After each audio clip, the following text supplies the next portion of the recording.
Practice ng Gilas Pilipinas nagsimula na.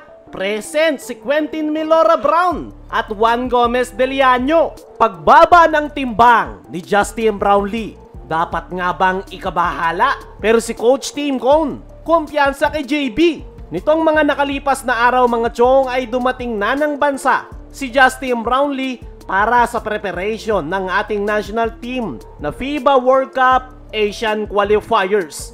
Inamin nitong si Coach Tim Cone na bumaba yung timbang ni Justin Brownlee dahil sa kanyang inindang sakit na pneumonia. At yan daw yung dahilan kung bakit hindi ito nakapaglaro sa Meralco Bolts. Huling naglaro ng competitive game itong si Justin Brownlee ay noong August sa Gilas kontra Australia, kung saan nagtala ito ng 10 points, 3 rebounds at 4 assists. Matapos niyan ay wala ng competitive game na nilaruan si Justin Brownlee.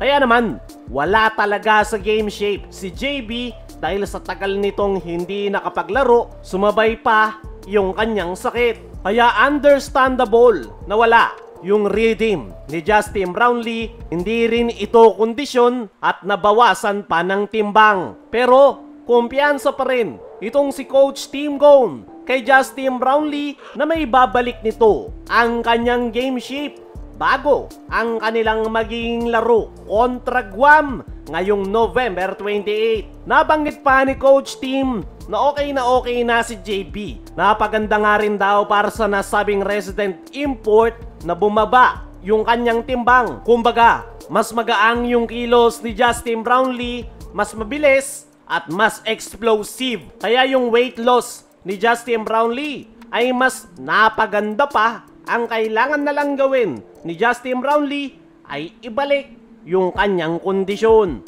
Para sa akin mga chong, hindi talaga biro yung pinagdaanan nitong si Justin Brownlee. Hindi nga basta-basta ang pneumonia. At nakita nyo naman yung epekto niyan kay Justin Brownlee kung saan bumagsak ang kanyang katawan. Kaya naman sa mga nagsasabing ayaw lang maglaro ni Brownlee sa Meralco Bolts, ay mahiya naman kayo. Hindi ko alam kung bakit napakaraming bashers ni Justin Brownlee. Napakabait at humble nga nito na import. Sa katunayan, mas Pinoy pa si Justin Brownlee kaysa sa mga ibang players dyan na ayaw maglaro sa ating national team nang walang bayad. Si Brownlee ay kahit kakagaling lang ng sakit ay mas pinili pa rin irepresenta ang ating national team kahit ano pa ang mangyari. Sa ngayon ay suportahan na lang natin ang Gilas Pilipinas kasama ni Justin Brownlee dahil nalalapit na yung kanyang pagre-retiro sa ating national team. Kaya naman sinusulit na ni Justin Brownlee ang lahat hanggat siya pa ang naturalized player ng Gilas Pilipinas. Tumako naman tayo dito sa kabilang balita. Practice ng Gilas Pilipinas nagsimula na.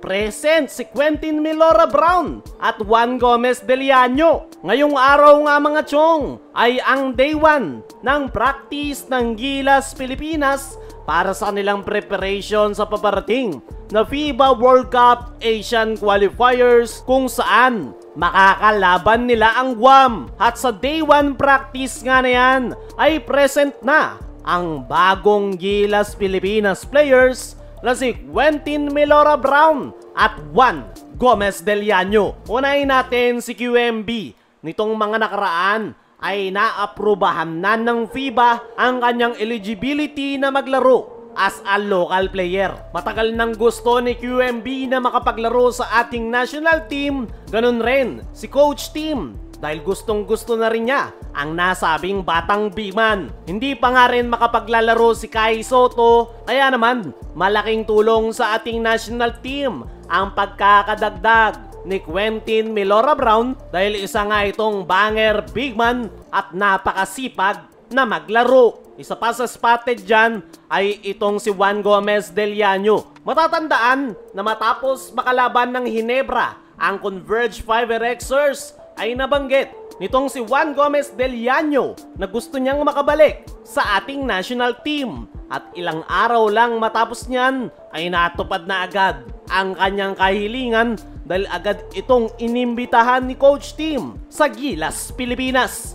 Sa ngayon nga mga chong ay may tuturing na replacement players itong si Juan Gomez Deliano at Quentin Melora Brown dahil may ilang mga players si Coach Tim na hindi makakapaglaro gaya nila Kai Soto na may iniindang injury, Kevin Kiambao, AJ Edu at Tamayo na possible na hindi makakapaglaro sa Gilas. Pero mukhang hindi lang magiging replacement players itong si Quentin Melora Brown at Juan Gomez Deliano.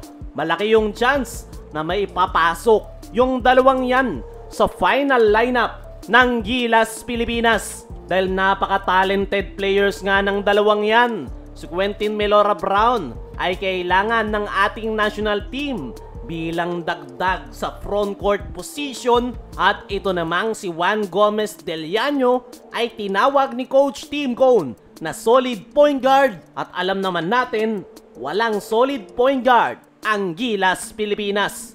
Pero tignan na lang natin yung magiging update pa sa kanilang team practice, kung ano yung magiging update patungkol kay QMB at Juan Gomez Deliano.